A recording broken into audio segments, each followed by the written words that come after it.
What's up, real ones? Welcome to Let's View It. Thank you for clicking on my video for the first time or again. And have you ever wondered why we pledge allegiance to the flag? The real reason why? I gotta assume that most people don't know the real reason why. Because if most people knew the real reason why, it seems like they would want it banned from schools. The Pledge of Allegiance is the very first important step to a way bigger plan that the government has for us. And it goes way deeper than you think. So what I'm gonna do is I'm gonna show you guys a quick video clip of this really nice lady explaining some of the history and some fun facts about the Pledge Allegiance. Then I'm really gonna expand on it and blow your mind. Well, actually, if you have a mind and you haven't heard what I'm about to say, then I'm gonna blow it. Wait, that didn't come out right. No diddy. So you already know. Let's view it. You think pledging to a flag every morning is normal? It's not. In fact, almost no other country does it. But there's a reason why they drilled it into us so young. So the US loves to tell you that it's the freest country on earth, right? But freedom doesn't usually require daily oaths in the first grade. So here's the truth.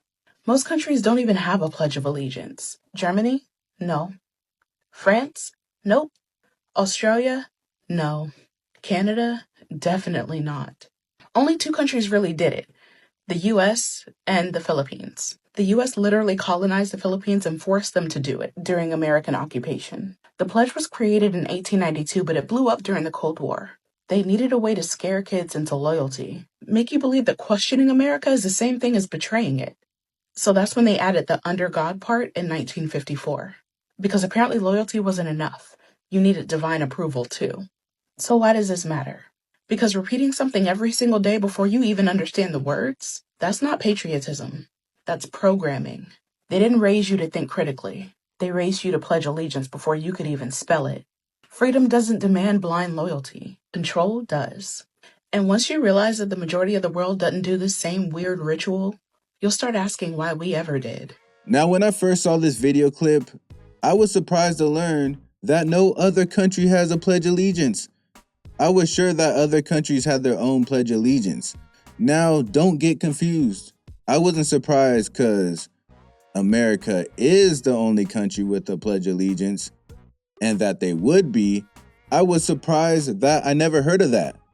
I'm 43 years old and I live in America, and I never heard one time that we're the only country that has a Pledge Allegiance. Now, this lady did say a line that stood out to me because it was half true. And that's where she said having us repeat an oath or a Pledge Allegiance before we understand the words, that's not patriotism, that's programming. And she's absolutely right. But to be more precise, she should have said that's programming to have patriotism. Because the government wants every American citizen to have patriotism. That's the whole goal of the programming. Because when someone is patriotic and they say they love this country, what they're saying is they're loyal to this government. America and the government are one and the same. If I went around and asked every American citizen if this is the greatest country in the world, 99% of them are going to say yes. And then if I ask them, well, why do you feel that way? 99% of them are going to say, because of its freedom. America is a free country. Well, what made it a free country? The government. So anytime you're talking about our system being the best system, you're just talking about the government, right? Let's say you don't like China. If I asked you why you don't like China, you're going to say their government. So if America's government and China's government switch countries, now all of a sudden you would think China is the greatest country in the world.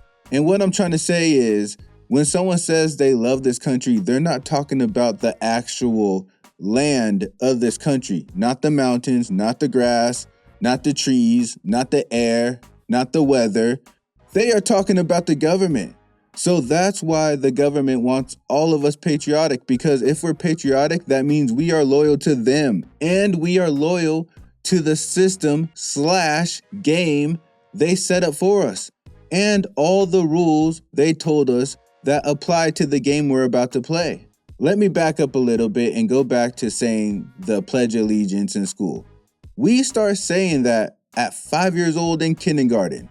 What do we know about our country at 5? Nothing. This is the beginning of where they start embedding and molding our perception of how we should feel about the country we are born in. Nowhere, anywhere else in our whole lives do we say the Pledge of Allegiance except for in school. And that's not a coincidence. That's what school is for. School is for two main reasons. Can you guess what they are? And I'll give you a hint. One of them is not educating you. One is for you to respect authority and follow authority, and the other is for you to be patriotic. Let me explain the authority one first. School is there to mold us and train us to always be subordinate to authority and to follow the rules of the game and the system that they're giving us. Basically, so we don't ever stick together. Like, here's an example. I would assume that almost everyone doesn't agree that we should pay our car registration every single year. Why should I pay that every single year if the information didn't change? If the car's still registered to me, why do I need to pay you again? Now, I know there's some people out there like, registration fees are for fixing the roads. No, they're not. No, they absolutely are not. Are you telling me that if we didn't pay registration fees, that all of a sudden we're going to be riding on dirt roads? I'm pretty sure there's enough rich people and money in the world that they can just take care of it. And if you don't believe that's not further proof that registration is not to fix the roads, then explain this to me. If I pay my registration on time, all the time, why, if I see a pothole outside my house, in the street or something, why can't I call the city and say, can you guys come fix this pothole? I spotted one. You can't do that. They're going to say no. And what are you going to say? Well, I paid my registration fee, so you need to. They fix the roads when they feel like fixing the roads. I've seen plenty of cities that have quite a bit of money with a bunch of crappy roads. But anyway, let me get back to my point.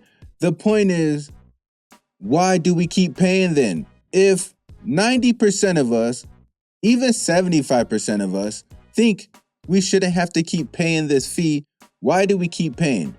Well, we all know why, right? We're going to say, well, because I don't want my car towed. Okay, that's understandable. But can they tow every car in America? If everybody in America decided not to pay their registration, then what would they do? Of course, if it's only a person here or there or a rebel here or there not paying their registration, then they can go tow that car and we sit back and watch his car get towed and go, I'm glad that ain't me. I'm going to go pay my registration. Even though we have all the power and can just not pay the registration together. So why don't we stick together and do that? Because of school. They trained us in school to not do that. You don't believe me? Here's an example. Back when I went to school, you couldn't chew gum in class, right? Or wear a hat. And if you did chew gum or wear a hat in class, what did the teacher do? They would send that student to the principal office or something, right? Have them call their parents, get some type of discipline. And then all the students that witnessed this started taking their gum out and throwing it away like, I ain't getting sent to the principal office. But we're too young to actually think, hey, why don't we all just chew gum and wear a hat?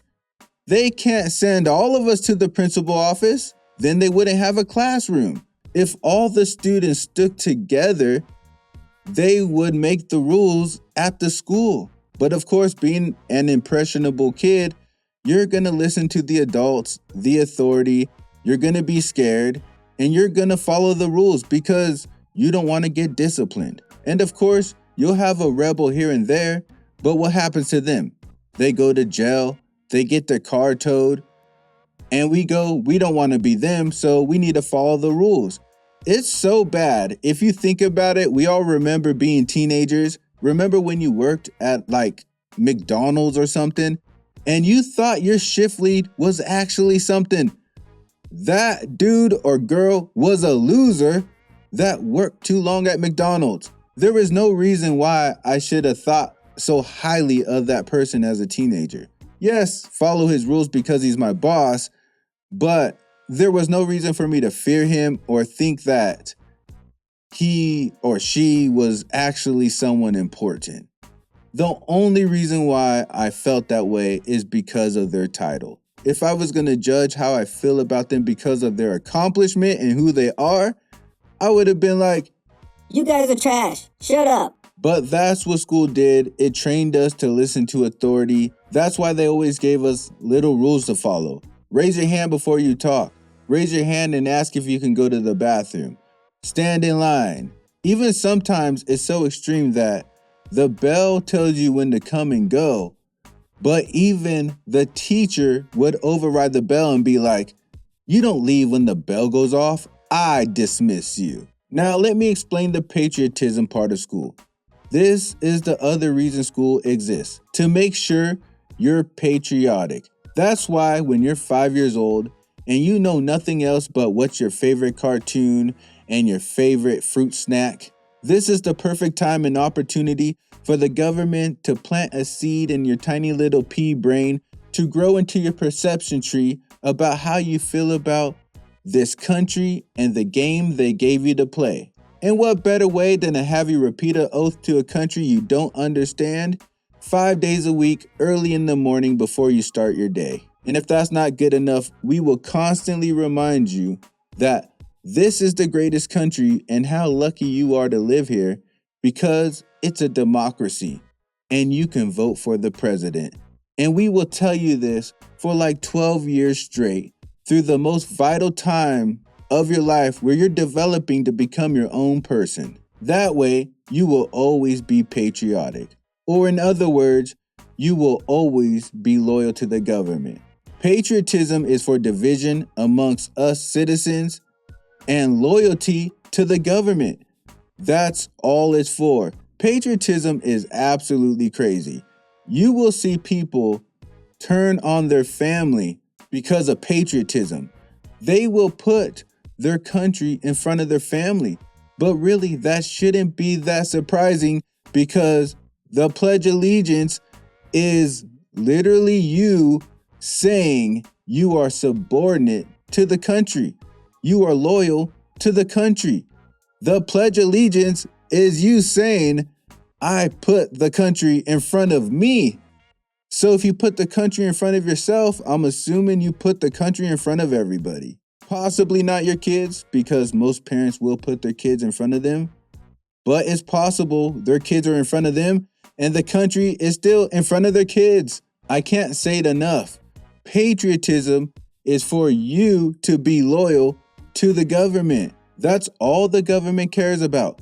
Do you know why they promote for us to vote? Because when we vote, it shows them that we are still participating and accepting the game they gave us.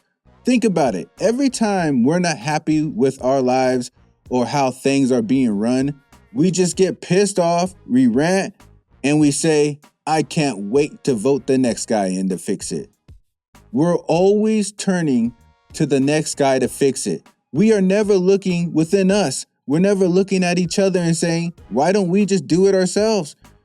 We constantly turn back to the government. And as long as we keep voting and participating and never kicking over their game board, they got us where they want us.